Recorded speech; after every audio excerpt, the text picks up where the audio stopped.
శివుణ్ణి ఆశ్రయించి ఎవరుంటారో, శివ పాదములను పట్టుకున్న భక్తులు ఎవరుంటారో వాళ్ళని చెనకగలిగినవి లోకంలో ఉండవు. అందుకే శివభక్తి లేకుండుగా కాని జీవితంలో శాపవాక్కు విడిచిపెడతారు. శివభక్తి లేని జీవితం అంత దారుణమైనటువంటి జీవితం.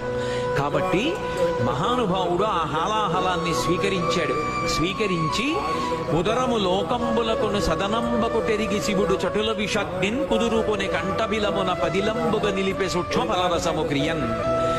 ఆ కడుపులోకి మింగేస్తే ఆ లోపల ఉన్నటువంటి లోకాలన్నీ కాలిపో